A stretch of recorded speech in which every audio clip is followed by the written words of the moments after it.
Thank you very much. And I should have updated that little description, because that third book, which actually sounded really fascinating, I'm no longer working on that project. You know, things change, which is part of what I wanted to talk about today.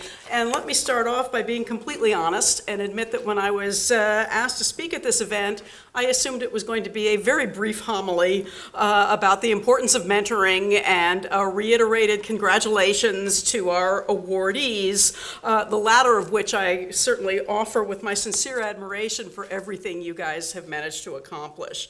I really do think it's pretty much one of the most important functions of any faculty member anywhere. But then I realized that this was supposed to be a little bit longer than I had anticipated, but don't worry, not too much longer.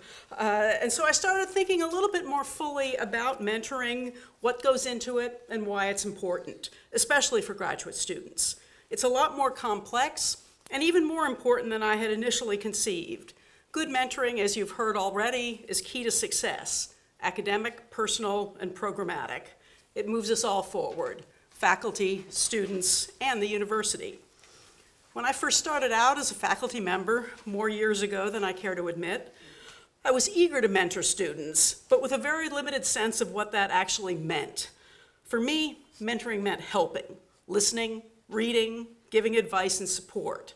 I was largely oblivious to the nuances of how all sorts of factors enter in to shape the kinds of mentoring that each individual student might need. Well, I don't think I necessarily did a poor job. I'm sure that an increased awareness of all this would have made me a better mentor. But I had limited experience on which to draw. I came out of a rather unusual mentoring relationship with my own PhD advisor, who probably never read more than a quarter of my dissertation, and that in its very earliest stages. Swear to God. But before dismissing this as an abject failure of mentoring, I need to add another dimension to this story. It has a prequel. I struggled considerably during my first year of graduate school, consistently falling short of expected performance. He was the person to step forward. He believed in me, and he helped me figure out how to get past that hurdle of writing an acceptable graduate paper. The common practice then was basically to drop students into the deep end. He was the one who offered swimming lessons. And when you're floundering, surrounded by messages that you're not good enough, to have somebody step in and tell you that, yes, you are smart, and you can do this, means more than I can convey. If someone is there for you when you really, really need it, you never forget it. And I even, I still sort of clinch up when I think about it. So the fact that he basically didn't read my dissertation is secondary. I wouldn't have made it past the second year of graduate school, let alone completing the degree with a solid record of success. My mentors in writing the dissertation were, in fact, my graduate student friends. We set up a writing group that was invaluable. But again, I wouldn't have made it to that stage without the mentoring I got when I was on the brink of failure. So I forgave a lot. I always figured that he felt that he had gotten me past the hump, and now I could do it on my own, which proved to be true. Now, I'm not necessarily advocating for this form of mentorship, but when I look back, it makes me realize that not all mentors can be all things to someone at all stages.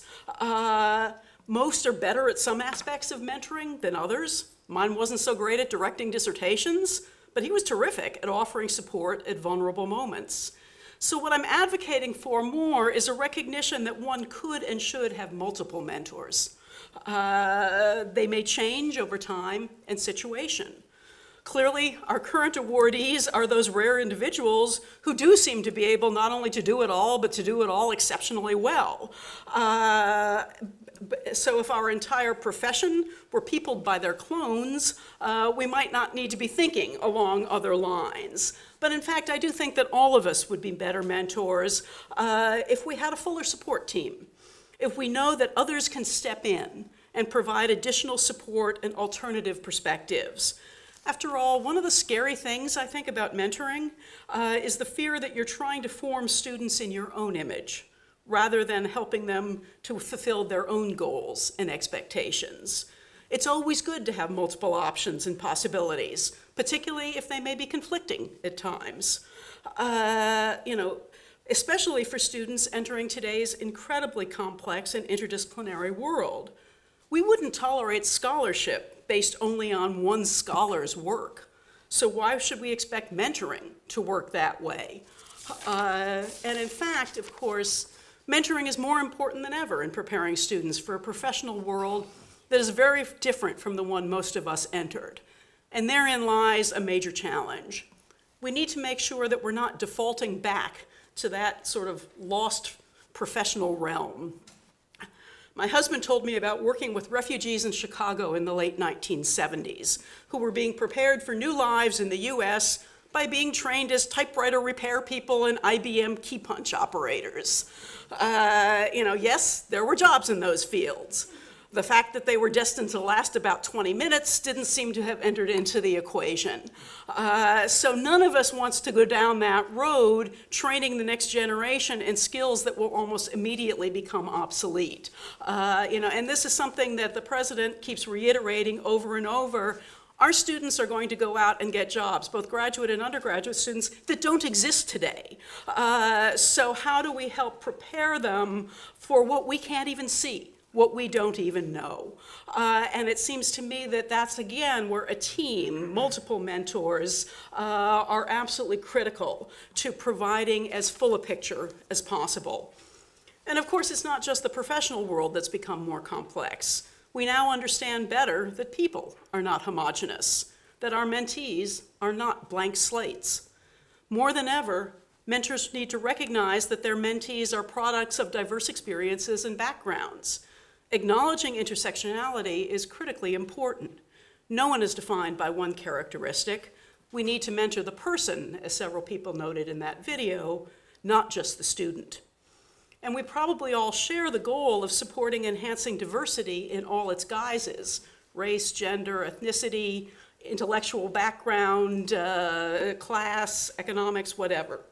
One of the best ways of doing this is to listen to our students and figure out ways to allow them to build on who they are, rather than trying to turn them into someone else. That strikes me as a greater failure of mentoring than my advisor not reading my dissertation. At least he did no harm. And one of the primary laments for those who seek to diversify their workforces, both within academia and beyond, is the so-called pipeline issue. The belief that we're not producing workers from a range of backgrounds in high enough numbers. So we sit back and tell each other how much we'd like to hire these mythical people if they were only out there. We can't hire faculty of color, we complain, because not enough students of color are going to graduate school. The fact is they are out there, and they are entering PhD programs. We've simply failed to mentor them through to completion. So we need to take the inspiration from the mentors represented here to find ways of respecting and advancing difference, not ways to erase it. Thus, mentoring is critically important for developing a workforce, again, both within academia and outside of it, that can interact with the diverse constituencies that make up our American and our global culture. This entails far more than helping somebody complete a dissertation, as important as that is. It means we watch and listen to our colleagues here and remember, as one mentor once told me, that we have to leave our egos at home. It's not about us, it's about them. And sometimes I think we kind of hearken back, at least those of us of my era, to the earlier days when it seemed to be easier. Most students came from similar backgrounds and represented a much more narrow swatch of the population. They came in with few outside obligations and could dedicate pretty much all their time to work. The few women rarely had babies, and if they did, they kind of hid them. They would schedule pregnancies for early summer so that by the time fall came around, they were ready to be back in the classroom. I came out of a graduate program where the metaphor used by the director of graduate studies to describe the climate that he sought to create was shark tanks. It may have honed our academic success, but many dropped out, a few were hospitalized, and some attempted suicide.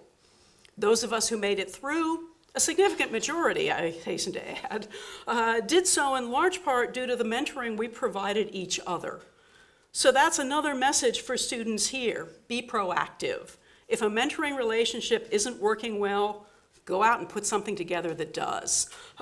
Just say no to the Shark Tank mentality. Now, I hope we have moved beyond that era, although probably not as far as we need to. And I think one of the major reasons we've been able to make some progress here is precisely because of the newer breed of students who looked around and basically said, no, this isn't working. We need a different model. We need something that acknowledges and recognizes who we are, what our challenges are, where we come from, and what we specifically need to succeed. And this forced us all to think outside of the box, to look with different eyes. And this is where mentoring is absolutely critical. Few people can do this alone. They need people to listen to them, support them, and allow them to grow in new and different directions. This kind of mentoring can save higher education. Without it, we're doomed to fuss, whine, and write papers about the shrinking academy and why students aren't what they used to be. And thank God for that. It's mentoring that will help to advance a new vision for all of us because, as people have pointed out, it's multi-directional, and that means it's also multi-generational. We tend to forget that education isn't so much about courses, exams, labs, and dissertations. It's about people. Mentors are the ones who remember that, who recognize that students are people with needs beyond the classroom and the lab. Mentors are the ones who are not averse to reaching out for help, whether it be in disciplinary knowledge, information about financial or psychological support, or career advice. They're the ones who know they don't know everything, and that their mentees may benefit greatly by seeing themselves not as students, but as adults, navigating a difficult path to an ever-changing future. This truly does take a village. But regardless of whether or not one puts together a mentoring team or relies primarily on a single mentor, these are relationships that are incredibly valuable and many last a lifetime. That means you need to give careful thought when you enter into it, on both sides. Just as it's important to think of a team rather than an individual, it's also crucial to consider the individuals as well in relation to your own needs as you understand them. You may find a mentor who is at the top of the charts in terms of content knowledge, but that will provide you with scant benefit if you don't get along with him or her, or if he or she is rarely available. So this, of course, can be ameliorated by identifying several mentors, including some who may not stand quite as high professionally, but who may be better suited to your needs. And so what's equally important to realize, as so many have already pointed out, is that mentoring is a two-way street. No one should be a passive receptacle, awaiting guidance and accepting whatever crumbs come your way. Mentees need to communicate the kinds of support they seek. For some, having formal guidelines is incredibly useful. Some places even advocate having basically contracts. For others, flexibility is crucial. They need the freedom of knowing that they're not necessarily set lockstep in some sort of prearranged plan. So regardless, mentees, like mentors, need to listen carefully and communicate as clearly as possible. That doesn't mean that you need to take all the advice, but you do need to give it full consideration, taking into account your own individual needs, as well as trying to appreciate where the mentor is coming from, and how that may shape the advice that he or she offers. None of us, of course, are without bias. So a culture of mentoring is a delicate balancing act. Mentors offering support, but not claiming ownership. Mentees listening and learning to make their own decisions. An atmosphere where there's respect, not just for each other, but also for the fact that we may lead messy lives. Family, illness, poverty, setbacks, isolation, loneliness can affect both mentors and mentees.